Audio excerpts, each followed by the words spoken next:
diskusi adalah ya, kan bukunya saya kasih. Ini buku ini udah ada belum? Pak Sastra ngasih ya buku ini?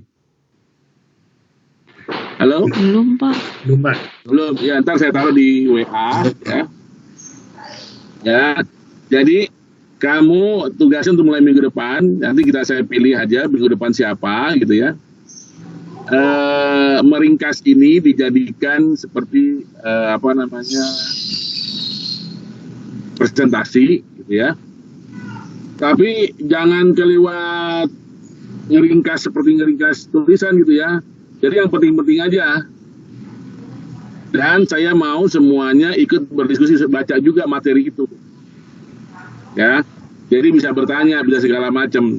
Anda mempresentasikan, nanti saya tanya. Ya kalau Anda nggak bisa jawab, saya jelasin. Gitu ya. Jadi jangan jangan takut buat presentasi buat aja. Seandainya waktu presentasi, Pak saya nggak ngerti, ngomongnya nggak ngerti, kita bahas. Gitu ya. Jadi ya kalau kamu ngerti silahkan terangin, nggak apa-apa, saya diam. Kalau benar saya diam aja. Tapi kalau misalnya agak ngantur gitu ya kita diskusiin. Ya, jadi saya ingin semuanya itu baca, ya, ikut diskusi. Ya, karena kan ini menurut saya ini bukunya nggak terlalu matematik, ya ada cuma sedikit lah gitu ya. Lebih banyak ke pemakaian dan desain, menghilangkan pengaruh-pengaruh segala macam gitu ya. Jadi lebih banyak ke keterapannya. Jadi kalau menurut saya sih mestinya selevel kamu hal ini nggak problem mestinya, gitu ya. Cuman memang dia babnya per satu bagian lumayan bisa 40 halaman gitu ya.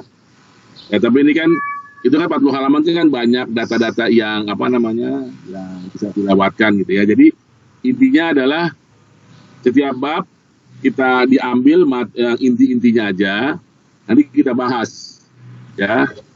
Dan saya harap semua mahasiswa membaca juga, jadinya yang memang yang ditugaskan untuk membuat tampilan yang meringkas secara singkat tampilan tersebut, tapi yang sifatnya adalah dia hanya mengerjakan ringkasannya gitu ya. Dan dia sebagai orang yang pertama yang mau dilihat kemampuannya, ya. Nah, selanjutnya adalah kita nanti diskusi mengenai apa yang dia presentasikan, gitu ya. Ini artinya tidak ada pengaruh bisa jawab atau tidak bisa jawab terhadap nilai. Nilai tetap aja adalah di UAS. Tapi tugas ini per orang memiliki suatu nilai tugas. Tapi nilai tugasnya tidak dipengaruhi oleh bisa atau tidaknya Anda menjawab pertanyaan. Ngerti nggak maksudnya? Siapa? Halo. Baik, Pak. Jadi tugasnya ada nilainya, yaitu nilai tugas perorangan, ya. Tapi tugas itu tidak dipengaruhi oleh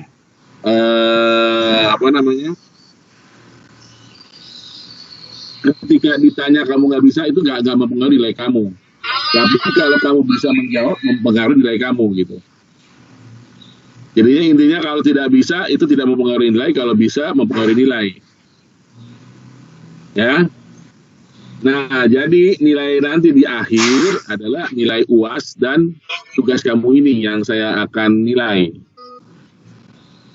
Ya. Ada pertanyaan? Apa ini saya taruh di WA dulu kali ya? Biar bisa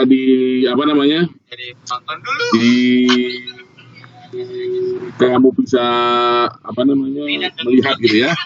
Saya taruh di WA dulu kali ya. Iya, Pak.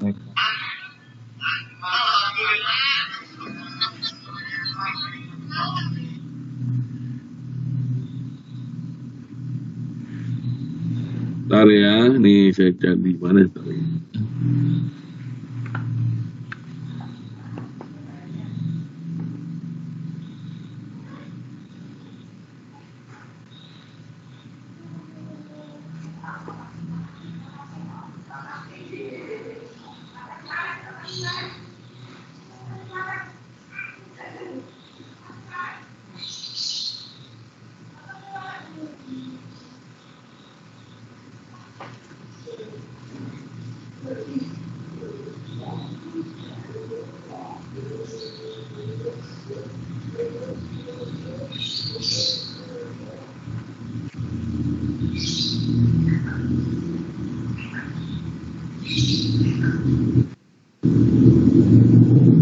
Lama banget nih.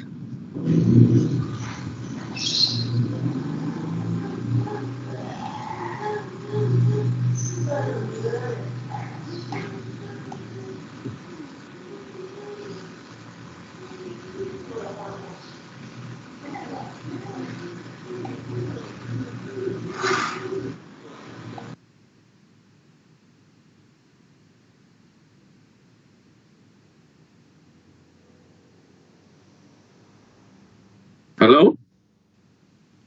Ya, Pak. Halo? Oh, Ya, udah Pak. dengar. Sudah masuk belum? Sudah lihat udah ada belum? Sudah, Pak. Sudah, Pak. Sudah ya. Ya. Itu bukunya. Nah, sekarang kita lihat materi-materi apa yang kita akan bahas ya. Nih, di sekian banyak masalah electromagnetic compatibility, jadi untuk menangani masalah gangguan elektromagnetik gitu ya. Apa aja sih yang paling penting gitu ya? Ya, pertama adalah sebetulnya sih grounding pertama yang paling penting ya. Grounding, jadi ini satu bab grounding gitu ya. Terus dari grounding juga cabling juga penting. Karena kalau kamu masang kabelnya kacau, ya sambungannya nggak benar segala macam, itu pun menimbulkan gangguan gitu ya. Filtering juga penting gitu ya. Nah, kalau pasif komponen ini saya lewatkan dulu. Ini nanti aja, ini karena masalah di bahan dan komponennya gitu ya. Kita lihat lagi adalah yang saya inginkan di sini, yang saya utamakan adalah gangguan dari luar gitu ya. Itu gangguan dari luar, bukan dari ke dalamnya. Kalau masih ada waktu, silahkan kita bahas yang pasif komponen. Jadi tadi adalah cabling, grounding, balancing and filtering, shielding, ya, contact protection. Ada berapa tuh? Cabling satu, grounding, balancing, 5, Pak. and filter, ya, shielding dan kontak. Ini baru 5 ya. Kita butuh mesti 8 atau 4 aja ya.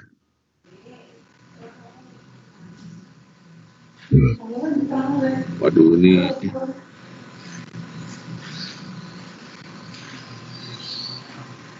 ya tadi baru berapa? Ada 5 ya tadi baru ya. Iya, Pak. 5, Pak. Terus berikutnya yang penting-penting yang berhubungan sama gangguan dari luar adalah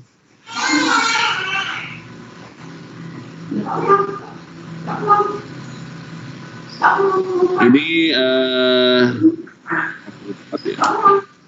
ini RF transient ya, tapi yang keenam nih ya, RF transient, electrostatic discharge, yang ketujuh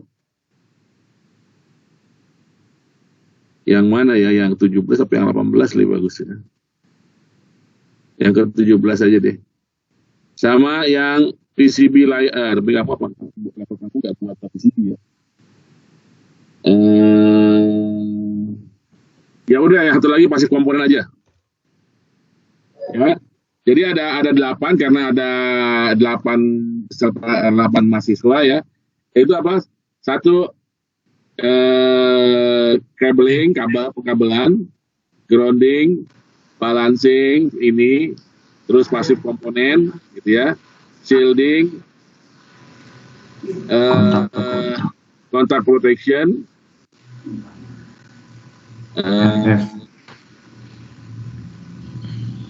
itu RF ini yang ke-6 ya, electrostatic discharge yang ke-7, yang ke-8 apa tadi? Salam dulu saya. RF itu, Pak, yang nomor 15. Iya, RF yang nomor kan yang ini cabling 1, grounding, balancing 4, 5, 6, 7 RF, Pak. 6, 7 sama RF 8 ya. Ya berarti ini yang bagi saya yang penting, yang sering terjadi gitu ya. Kalau yang digital circuit ini adalah larinya ke bagian komputer. Jadi kalau misalnya kita mau mendesain komputer zaman sekarang yang di mana frekuensinya sudah sampai level gigahertz gitu kan ya. Ya, itu yang maksudnya digital segala macam gitu ya. Nah, ini adalah yang kita lihat dari sistem gangguan luar gitu ya. Tapi kalau semuanya dibahas nggak cukup waktunya kan, ya. Jadinya yang saya ambil adalah sebetulnya tadi yang pasif komponen juga nggak begitu, bukan gangguan luar, gangguan dalam ya pasif komponen, tapi karena nggak ada pilihan lain, yang lainnya digital. Kalau PCB level kamu sudah nggak buat PCB, kecuali kamu sebagai desainer PCB nantinya ya. Atau itu aja ya daripada pasif komponen ya. Tapi kan pasif komponen aja lah. Ya, nah dari segini ada 8 materi, ya 8 materi. Siapa aja yang apa namanya? Apa yang saya tentuin aja ya? Ya. Iya Pak, ditentukan Iya, aja. Pak. Saya tentuin aja, ya. Tentuin aja Pak. Sekarang apa namanya saya lupa lagi. Ntar saya cari kertas dulu. Mana lagi kertas saya taruh ya?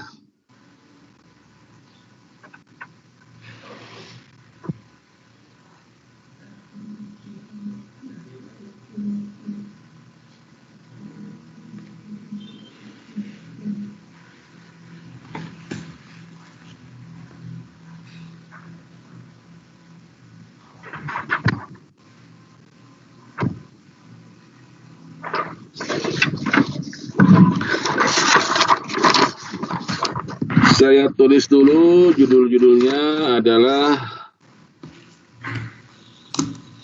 cabling, grounding, balancing, dan filter, shielding, pasif komponen ya.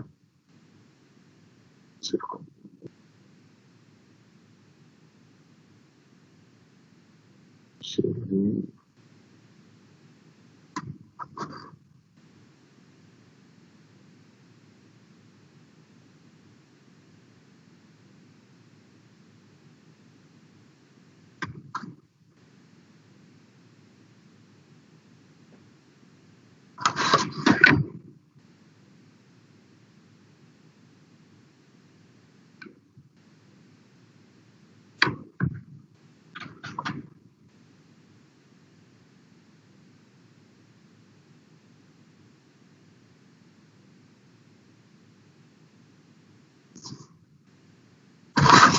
Depan adalah electrostatic discharge.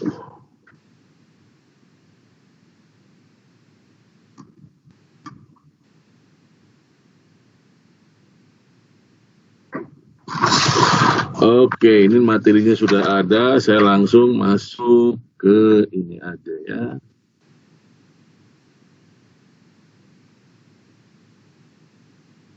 Bentar.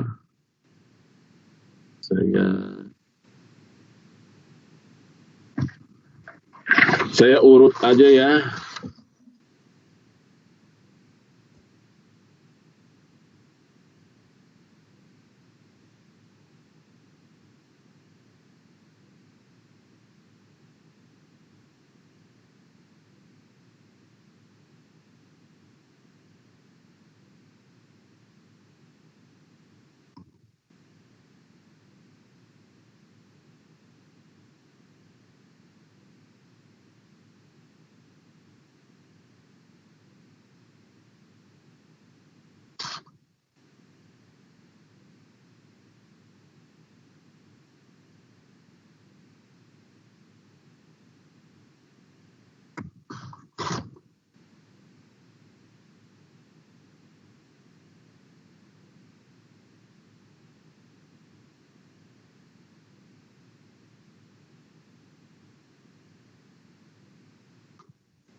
Oke, saya tentuin ya.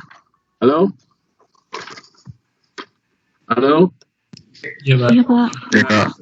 Ini ada, Pak, ada berapa? 1, 2, 3, Iya, Pak. 8 ya, pas ya? Oke ya.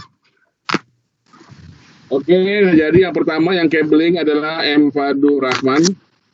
Siapa? Buat minggu depan berarti itu ya. Oke, Pak.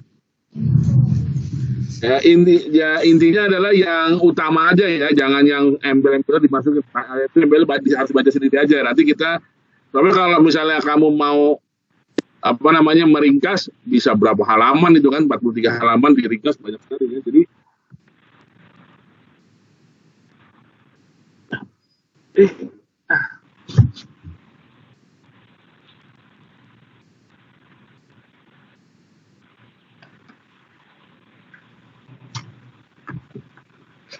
seperti mana saya lupa. Ya, jadi jangan yang terlalu detail. Intinya yang pokok-pokok pembahasannya gitu ya. Tapi kalau terlalu detail nanti akhirnya kebanyakan kamu presentasinya, kita diskusinya sedikit gitu ya. Yang saya harapkan adalah kita diskusinya yang banyak, bukan presentasi kamu yang banyak gitu ya. Oke. Jadi untuk minggu depan adalah si M. Fadul Rahman, masalah cabling ya. Yang masalah grounding adalah Abdul Akbar, buat minggu depannya lagi. Terus balancing dan filter adalah Arif Rahman Hakim. Ya. Terus pasif komponen adalah Fajar Budi Utomo. Halo? Iya.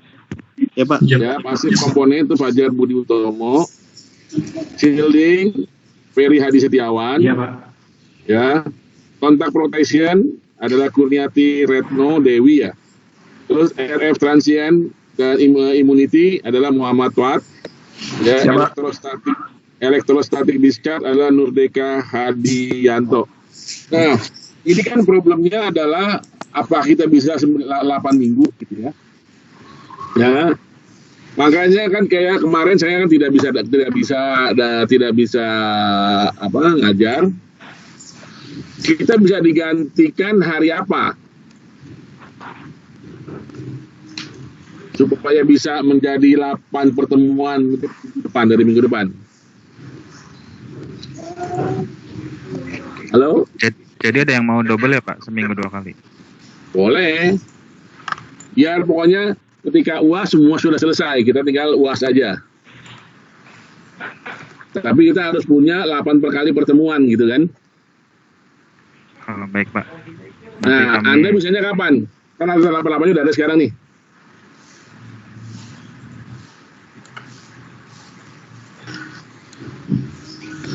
Izin Pak menyampaikan pendapat. Ya mungkin, boleh. Mungkin dengan Mas Ferry juga, karena kita hari Senin itu sebenarnya free. Ada matematika yang masih belum jelas jadwalnya Pak. Tapi secara pastinya biasanya hari Jumat. Jika jika matematika masih tetap di hari Jumat, mungkin hari Senin bisa kita gunakan Pak. Mungkin tapi tergantung juga dari informasi dari Mas Ferry Pak sebagai ketua kelas. Enggak, maksud saya gini. Kita kan bisa, karena kan kalau online ini kan nggak dipengaruhi sama ruang dan waktu gitu.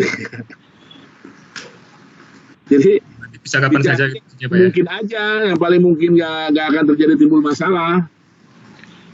Paling Jumat pagi Pak. Jumat pagi. Oke, Jumat pagi jam 8 gitu ya. Siap. Nah, ini kan Rabu ke Jumat, boleh lah ya 3 hari ya, jadi ada sempat belajar lagi gitu macamnya. Ya, jadi kita tapi sekarang masih kondisinya yang per minggu dulu ya. Ya, itu ya, mungkin Pak. Terjadi Jumat pagi adalah kalau yang sudah waktunya mendesak gitu ya. Misalnya mungkin juga jangan-jangan yang ke-6, ke-7, ke-8 baru waktunya berdekatan. Kalau yang minggu-minggu ini ya sampai sebelum UAS, masih jauh dari agak UAS, kita masih menggunakan patokan seminggu terus. Ya, nanti ketika di akhir baru kita pakai seminggu 2 kali. Baik Pak. Ya. Nah, yang saya mau tahu dulu, yang kamu dapat dari Pak Sastra itu apa sih mengenai? Ya baik Pak. Ya, coba saya mau dengar dari kamu deh. Kira-kira kan seru bab 6 tuh. Menurut kamu apa sih?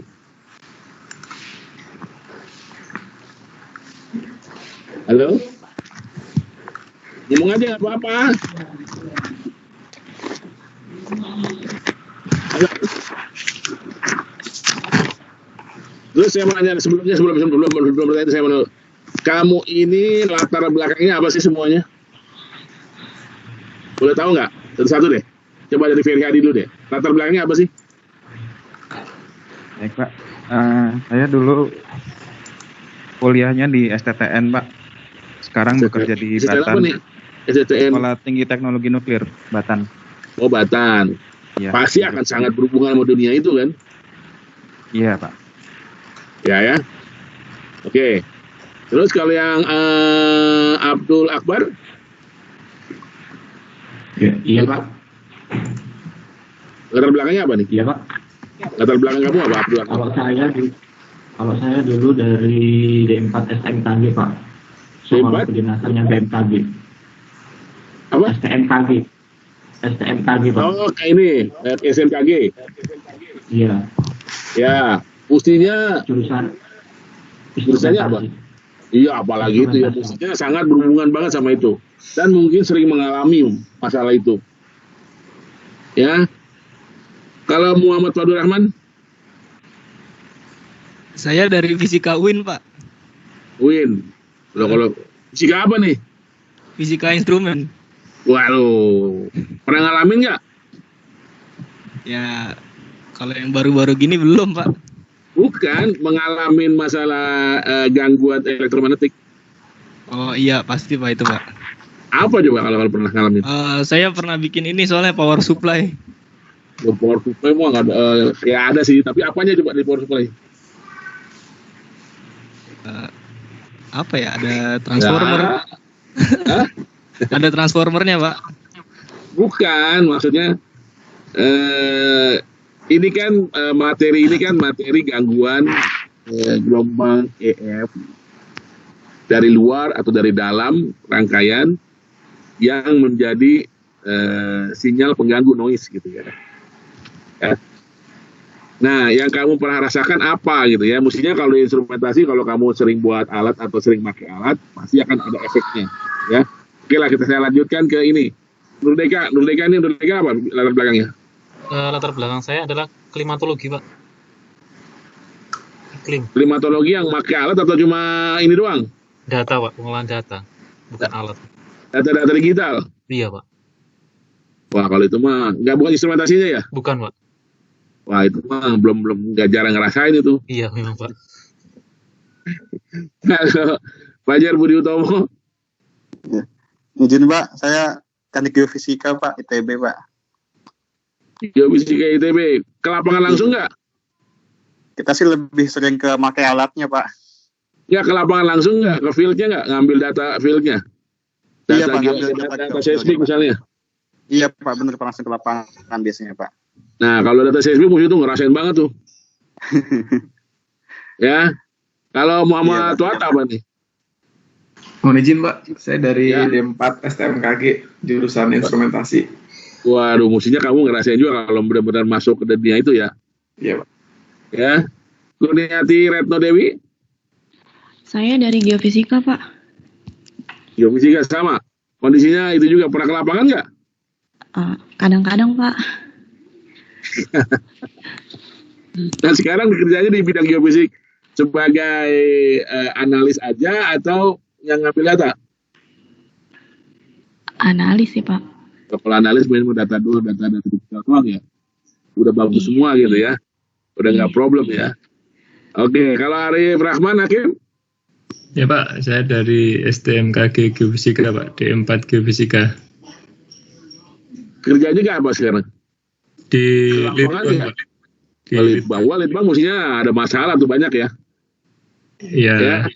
Nah, sekarang saya mau nanya sama kamu deh, selama kamu belajar sama Pak Sastra, yang kamu dapatkan mengenai electromagnetic compatibility apa? Kalau kita kemarin, Apakah hanya belum nyampe, hanya baru matematik doang?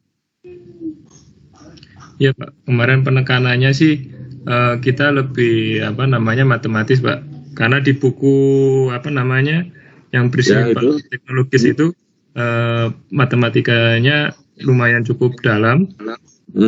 Terus kemudian kita kemarin masih, kalau dari saya pribadi, saya masih memahami tentang EMC tersebut, Pak. Karena selama ini yang saya tahu baru pada waktu kuliahnya Pak Sastra mengenai ternyata ada gangguan pada suatu alat yang EMC tersebut. Itu Pak, dari saya sih pemahamannya masih ke dalam situ, Pak. Begini kita diskusi aja ya. Ya, Pak. Ya. Saya juga pengen tahu dari kamu kan. Nah sekarang kalau kamu pakai alat gitu ya, saya nggak mudah-mudahan semuanya pernah semua gini kan. Kalau fenomena alam kita nggak pernah ngerasain, kita nggak pernah tahu apa-apa. Ya.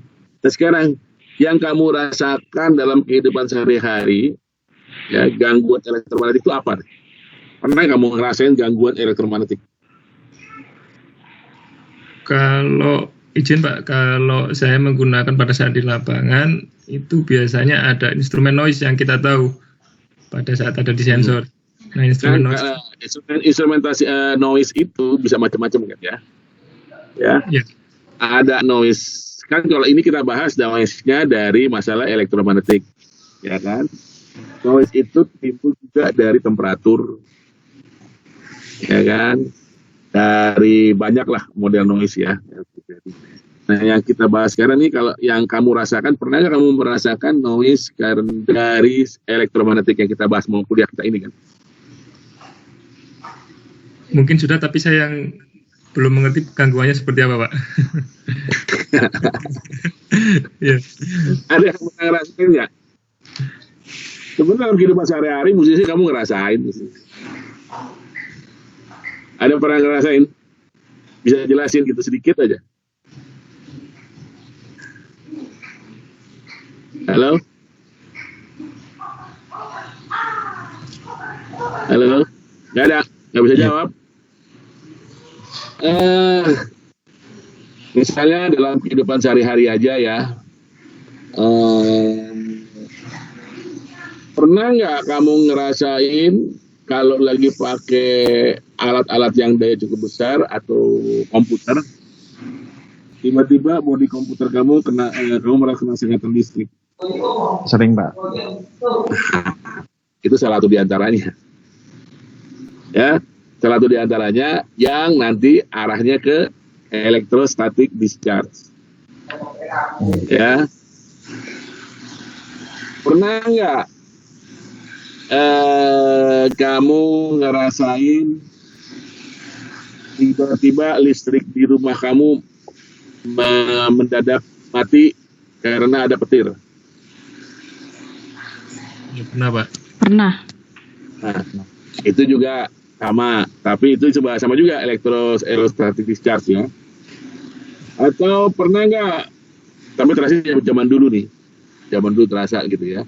Pernah nggak kamu ngerasain atau kita lagi ngomong nih, tiba-tiba suara kita jadi ada dua.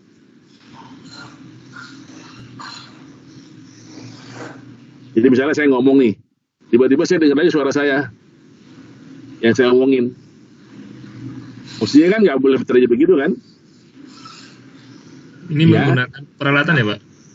Di peralatan di sini, misalnya di komputer lah, kita lagi ngomong begini nih. Kadang-kadang kita bisa ngerasain seperti itu kan? Kita ngomong seolah-olah kita ngomong dua kali, ada suara kita ngikutin gitu kan?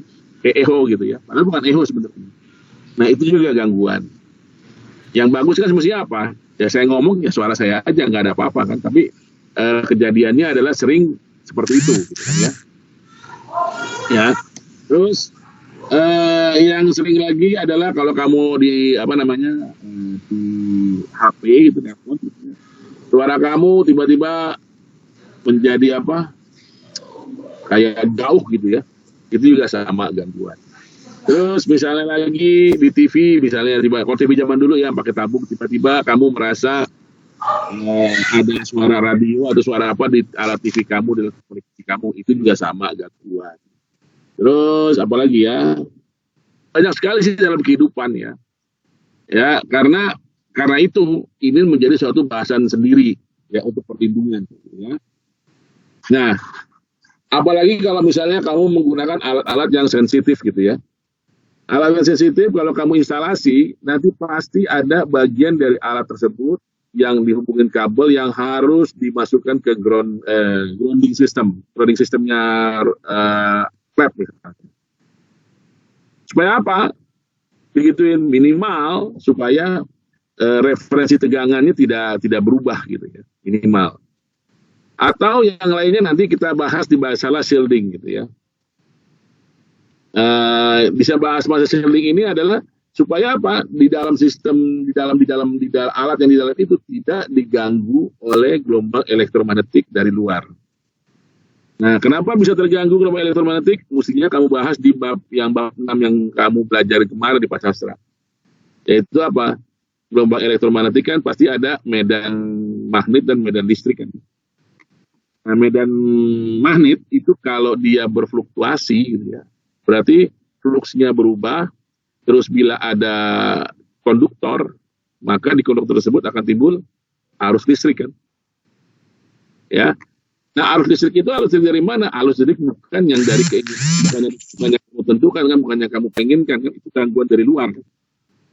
Nah, itulah yang menyebabkan terjadinya gangguan listrik di sistem kamu.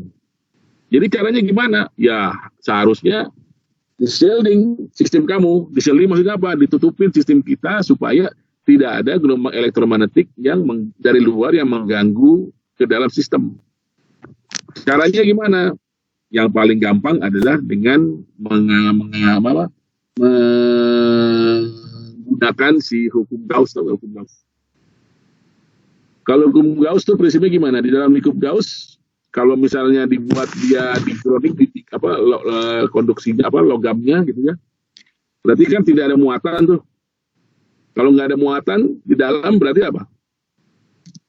Flux listrik 0 gitu kan ya. Berarti tidak ada gelombang EM di situ kan. Nah, karena itu kalau kamu lihat banyak sekali alat-alat yang sangat sensitif gitu ya. Pasti dia kerangkanya dari suatu konduktor dan dihubungkan dia dengan ke bumi supaya kondisinya apa? Terlindunglah peralatan di dalamnya, komponen dalamnya dari gangguan luar. Ya harapannya gitu kan, tapi semuanya tergantung dari frekuensi kerjanya. Terus kalau sudah terlindung begitu, kenapa sih masih ada juga gangguan? Ternyata gimana? Gelombang EM-nya kan dari luar oke, tapi di dalam menimbulkan gelombang EM juga kan. Nah, gangguan yang dari dalam juga harus dilindungi lagi kan.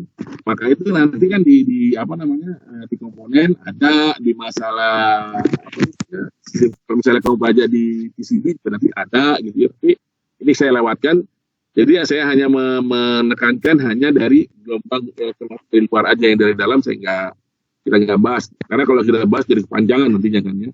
Nah, kalau misalnya kamu hanya bermain di frekuensi yang rendah, gangguan EM tersebut hampir bisa dikatakan kurang gitu ya. Tapi kalau kamu bermainnya seperti komputer zaman sekarang misalnya, kamu bayangin aja komputer zaman sekarang clocknya berapa?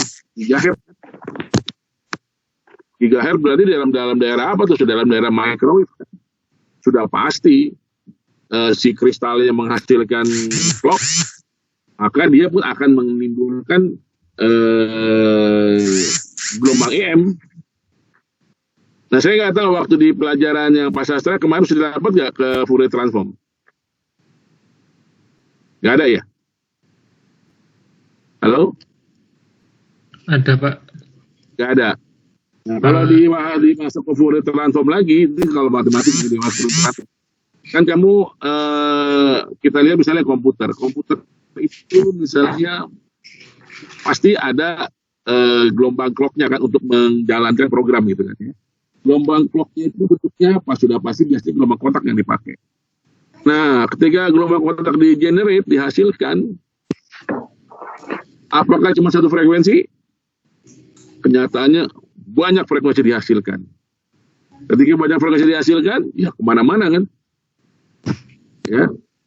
Nah, itu yang menjadi problem di masalah sistem-sistem digital yang menggunakan frekuensi yang tinggi. Apalagi sekarang telekomunikasi semuanya serba digital kan, ya. Terus frekuensi yang dia pakai juga tinggi sekali, ya. Nah, hal-hal yang seperti ini yang problem elektromagnetik elektromagnetic compatibility menjadi sangat diperhatikan ya, untuk menangani masalah gangguan-gangguan seperti itu, ya. Apalagi kira-kira yang kamu pernah ngerasain dalam kehidupan?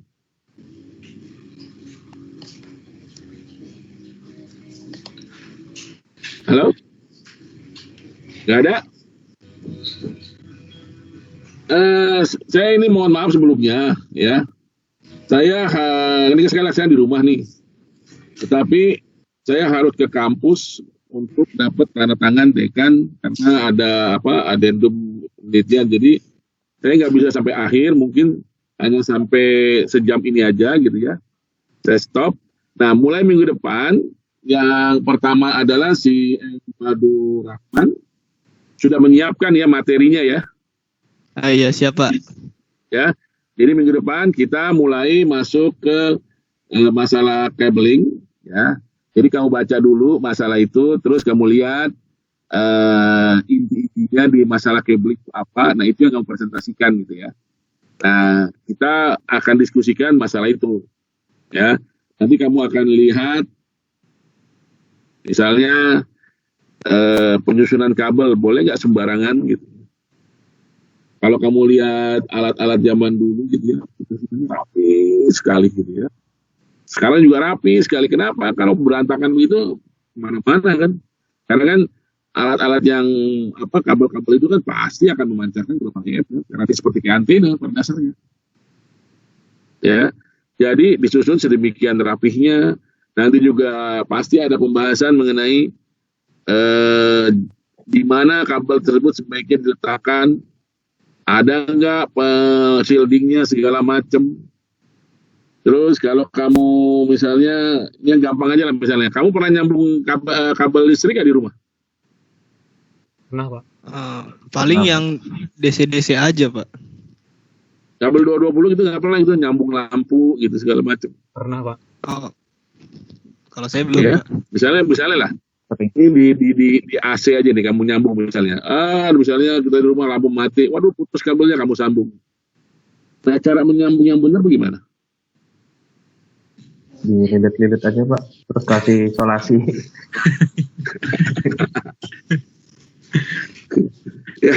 ya boleh lah kalau kamu. Tapi kamu sadar nggak bahwa kabel itu dibahan dari apa sih kabel listrik? Tembaga. Tembaga lah ya. Tembaga dicampur ya, nggak mungkin tembaga. Kalau tembaga aja dia kelewat lembut, kelewat lentur, jadi nggak bakal biasanya dicampur. Biasanya dicampur dengan aluminium, gitu ya, biar lebih keras, biar lebih kaku. Ya kalau tembaga aja dia bukan lentur sih, lunak gitu ya. Jadi kalau dia digantung dia akan melewat terus, kamu bisa putus gitu sama berat badannya. Jadi biasanya dicampur sama aluminium. Kamu tahu nggak kalau tembaga itu adalah logam kan ya? Ya. Logam kalau terkena udara dia menjadi apa? Korosi. Oksida logam gitu ya. Belum kita nggak ngomong korosi nih. Saya baru ngomong oksida logam aja. Akhirnya sih korosi. Cuma saya mau baru level oksida logam aja gitu ya. Kan kalau korosi biasanya kan sudah terbentuk yang lebih dalam gitu ya. Ini baru oksida logam aja, jadi baru lapisan tipis. Nah, oksida logam umumnya adalah isolator, ya kan? Nah, kalau oksida logam itu umumnya isolator, terus kabel kamu misalnya sudah lama terkena udara, berarti sudah sudah ada lapisan oksida logam. Terus dengan santainya kamu ambil kedua kabel yang ada oksida logamnya, kamu pilih, kamu lakukan ditutup dengan isolasi gitu, isolator gitu ya. Nah, akibatnya bagaimana tuh? Panas. Akibatnya di titik persambungan tersebut impedasinya sama nggak kira-kira? Beda, Pak. beda. Tidak sama. Nah, kalau tidak sama, apa efeknya? Sekarang kamu belajar dari pelajaran SMP misalnya, SMA.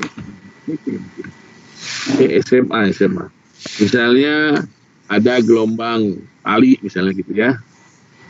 Kita berikan pulsa tuh gitu ya, kita beri pulsa. Dia kan punya menjalar pulsanya tuh, ya. Kalau talinya diikat gitu ya, ujungnya diikat, maka terpantul nggak dia balik? Iya Pak, kembali. Iya Pak.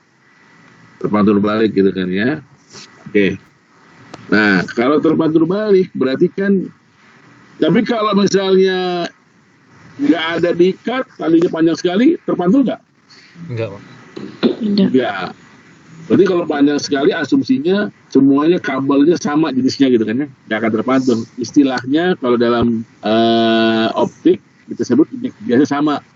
Kalau dalam listrik kita sebut impedansinya sama. Gitu ya. Nah sekarang kalau misalnya impedansi berbeda, maka seolah-olah ada ikatan di situ kan di di tali tersebut, sehingga ada pantulan. Sehingga nanti ada apa?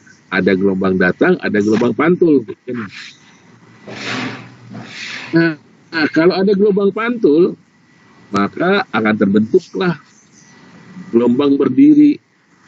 Nah, kalau di pelajaran SMP, SMA tuh yang dibilang, oh nada atas pertama, nada atas kedua, nada dasar gitu ya.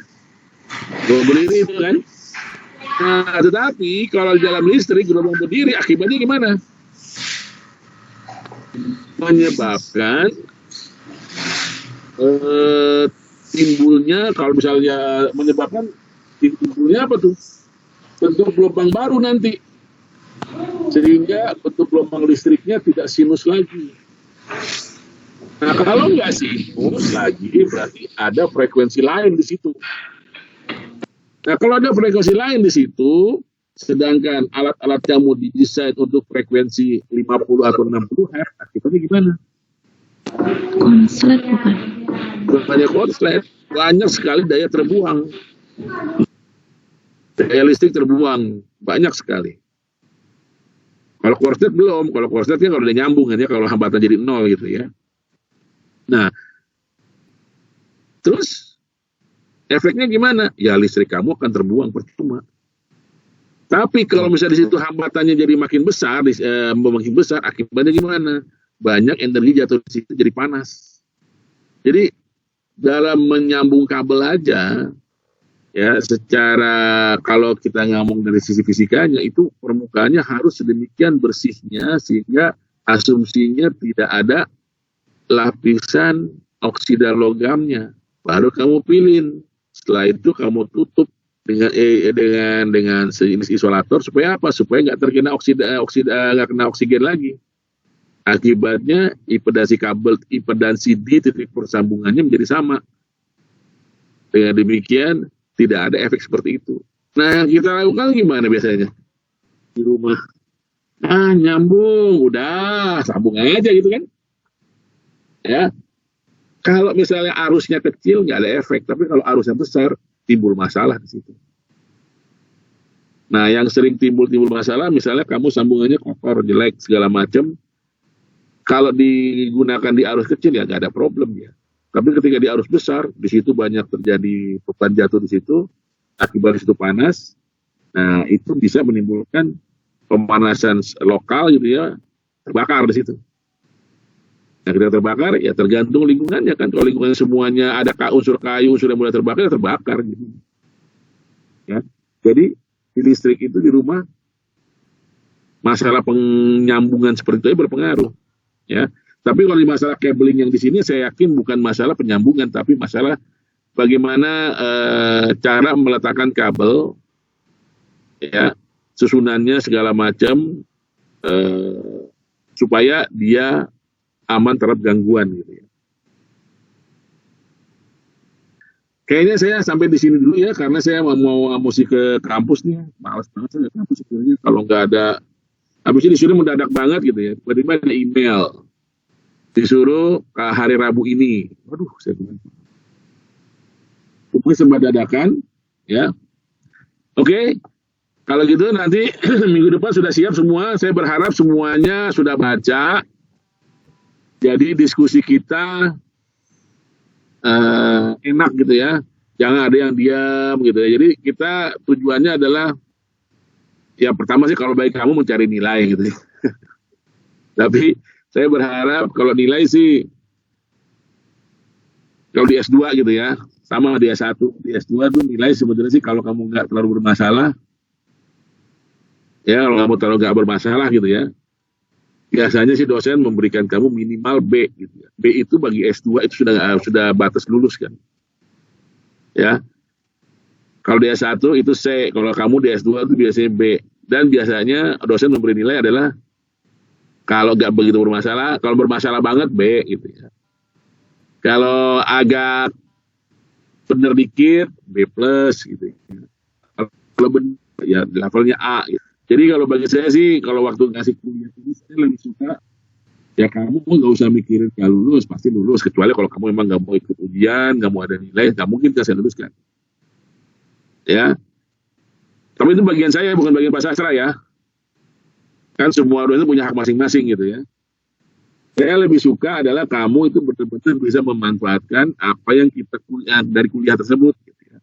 Jangan sampai udah kuliah lama-lama, belajar lama-lama, tapi kamu nggak dapat apa-apa, nggak bisa menggunakan. Itu yang bagi saya itu penyelesaian suatu hal yang sia-sia gitu ya. Jadi saya berharap kuliah ini, setelah kelar kuliah ini kamu udah punya minimal feeling atau sense gitu ya mengenai bagaimana cara mencegah dari gangguan elektromagnetik dari luar gitu. Minimal seperti itu. Jadi saya harapkan kita diskusinya nanti itu jangan diskusi yang asal ngomong, tapi sudah baca dulu materinya. Jadi ketika diskusinya mantap diskusinya gitu ya. Oke. Kayaknya sampai sini dulu saya kuliahnya karena saya ada musim kampus dulu. Ada pertanyaan enggak? Boleh tanya, Pak? Ya. Untuk durasi presentasinya kira-kira berapa menit ya, Pak? Kan kita kuliahnya kan 3 kali 150 ya, 3 kali 50 menit ya. Jadi kan ini 3 SKS kuliah ya, ini mata kuliahnya ya. Iya, Pak. Iya, Pak. Jadi kita kan 150 menit. Saya berharap tidak lebih dari 50 menit. Gitu ya. Nah, kalau tidak lebih dari 50 menit bukan berarti 10 menit. Ya. Jadi kamu juga menjelaskan, tapi maksud saya menjelaskannya jangan lebih dari 50 menit. Ya. Sebetulnya sih segitu. Nah, selanjutnya kita tanya jawab kan, tanya jawab. Kalau kamu nggak boleh, saya bertanya. Ya, saya bertanya ke presenter seperti ininya. Saya bisa ke yang lain, nanti kita cari jawabannya. Karena itu saya harapkan ketika kita mau kuliah kita sudah materi. Jadi kalau kamu misalnya baca nggak ngerti ya dicatat aja nggak ngerti di mana. Jadi presentasinya itu diharapkan adalah ya tidak lebih dari sebenarnya sampai 150 menit presentasinya ya. Tapi yang presentasi tampilannya tidak lebih dari 50 menit supaya 2 kali 50 menit berikutnya adalah untuk diskusi dan orang sudah melihat apa yang kamu presentasikan gitu ya. Dan jangan juga cuma 10 menit cuma tampil gini-gini kamu nggak menerangkan. Saya juga nggak begitu suka karena di situ ada saya menilai kamu juga kan. Dalam presentasi kan ada penilaiannya kan, bermutu apa enggak materi. Jangan-jangan kamu cuma ambil tanpa ada penjelasan sedikit itu juga presentasi yang jelek seperti itu kan ya. Ada pertanyaan? Halo? Cukup sepertinya, Pak. Jelas, Pak. Cukup ya? Oke, kalau gitu kuliah sampai sini dulu. Kita mulai minggu depan jam 8 ya dengan materi yang akan datang adalah masalah cabling ya berdasarkan buku yang sudah saya kirim. Oke? Saya tutup. Assalamualaikum warahmatullahi wabarakatuh.